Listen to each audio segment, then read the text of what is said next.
Olá, hoje a gente vai mergulhar numa história simplesmente incrível de resistência e empreendedorismo aqui no Brasil. A nossa análise é toda baseada no texto Os Guerrilheiros da Prosperidade, que está no livro Prosperidade Reprimida, do Pedro Cascais Filho. A gente vai desvendar juntos como um grupo de pequenos empresários se tornou um verdadeiro símbolo de luta contra o poder do Estado. Para começar, vamos voltar para 1986. O Brasil estava vivendo aquela euforia do Plano Cruzado, sabe? E a promessa do então presidente José Sarney era de um futuro brilhante, com uma estabilidade e um crescimento que seriam dignos das maiores economias do mundo. Eram palavras que ecoaram com muita força e que, claro, incentivaram um monte de gente a investir, a acreditar de verdade. Pois é, só que por trás de toda essa promessa, uma crise já começava a se desenhar. E justamente para os pequenos empresários, aqueles que acreditaram e investiram pesado, a realidade que estava por vir seria um verdadeiro teste de fogo, um teste de sobrevivência. O Plano Cruzado acabou gerando vários problemas, né? Mas a faísca que realmente acendeu o fogo da revolta veio de um lugar que ninguém esperava, dos açougues. Em setembro de 1986, uma falta dramática de carne no mercado tornou a situação insustentável para os pequenos negócios. E a pressão do povo só aumentava. E o estopim de tudo foi uma carga de carne importada. Essa carga era esperada com muita ansiedade pelos comerciantes lá de Santa Catarina, mas, de repente, ela foi desviada pelo governo federal para São Paulo. Para os donos de pequenos açougues, isso não era só um problema de logística, sabe? Era uma afronta, deixava eles sem ter o que vender para o seu cliente. Bom, diante do que eles consideraram uma injustiça, assim, inaceitável, esses empresários decidiram que não iam aceitar essa decisão calados. Foi exatamente nesse momento que um simples protesto começou a se transformar num movimento que entraria para a história. O dia 19 de setembro de 1986 foi um dia daqueles, super tenso. De manhã, liderados pela FAMPESC, que era a federação que representava as micro e pequenas empresas, os empresários foram lá e bloquearam os portões do depósito para impedir a saída da carne. À tarde, até que começou uma negociação, o que trouxe uma pontinha de esperança. Mas no fim do dia, a resposta do governo foi brutal. A Polícia Federal, armada com metralhadoras, invadiu o local e prendeu os líderes do movimento. E essa demonstração de força não parou por aí, não. A acusação foi pesadíssima. Formação de quadrilha, um crime que na época era inafiançável, a mensagem do governo era clara e era dura. Não havia absolutamente nenhum compromisso com o pequeno empreendedor. Foi a imprensa que acabou batizando o movimento. O Jornal da Tarde publicou uma série de reportagens e os apelidou de Guerrilheiros da Prosperidade. E para o movimento, esse nome foi um baita sinal de reconhecimento. Significava que a luta deles não era em vão e que estava sendo vista como justa por gente importante, por formadores de opinião. Olha que interessante. Enquanto essa batalha toda acontecia no Sul, um fenômeno paralelo lá em São Paulo mostrava o potencial imenso que esses pequenos empresários representavam. Porque, apesar da crise, a aprovação do Estatuto da Microempresa, que simplificava impostos e diminuía a burocracia, estava gerando um efeito inesperado e super positivo.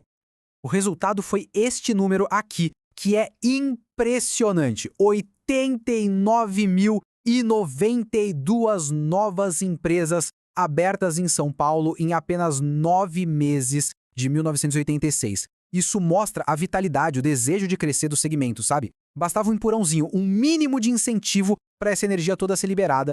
E só para a gente ter uma ideia do tamanho desse boom, o número de novas empresas nesses primeiros 9 meses de 86 já superava em 15,5% o total do ano anterior inteiro. Era uma verdadeira explosão de formalização e de empreendedorismo.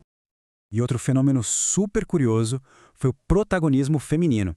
No Rio Grande do Sul, por exemplo, 70% das consultas para abrir novos negócios vinham de mulheres.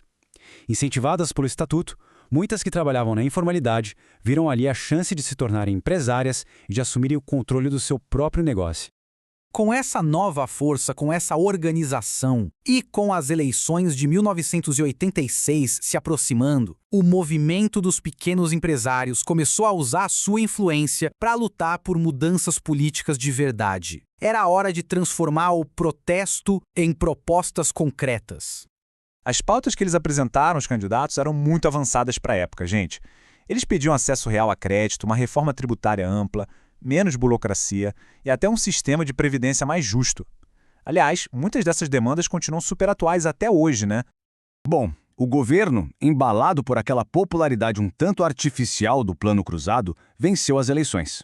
E aí, logo depois da vitória, o cenário que parecia promissor virou completamente de cabeça para baixo. A promessa foi quebrada. A mudança foi assim de uma hora para outra e foi devastadora. Em fevereiro de 1987, os juros, que estavam ali na casa dos 2% ao mês, simplesmente saltaram para mais de 23%. O mesmo governo que antes pedia para o povo investir, agora mudava as regras do jogo no meio da partida. O impacto foi imediato. Imagina só, as prestações de leasing que o pessoal usava para comprar máquinas e equipamentos aumentaram mais de 130% em um único mês. Para os pequenos negócios que acreditaram na promessa de estabilidade, foi um golpe quase fatal. Mas os guerrilheiros não desistiram. Diante da traição, a resposta foi intensificar a luta. Eles começaram a organizar o que seria o maior ato de protesto deles até então, uma marcha sobre Brasília. A organização dessa marcha foi uma batalha à parte. Eles enfrentaram de tudo: falta de dinheiro, claro, afinal eram pequenos empresários, e até sabotagem.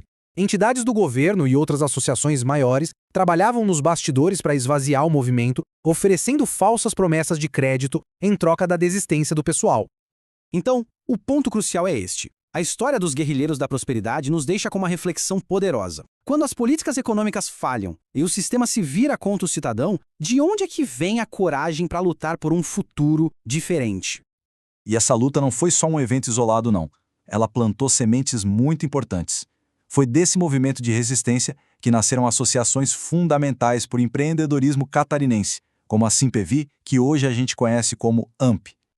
Essa e outras histórias inspiradoras estão disponíveis lá no site empreendedorismoempauta.com.br. Vale muito a pena explorar as outras análises e compartilhar a história de origem da Asimp e da AMP, para que mais gente conheça esse incrível movimento de resistência. A gente se vê na próxima.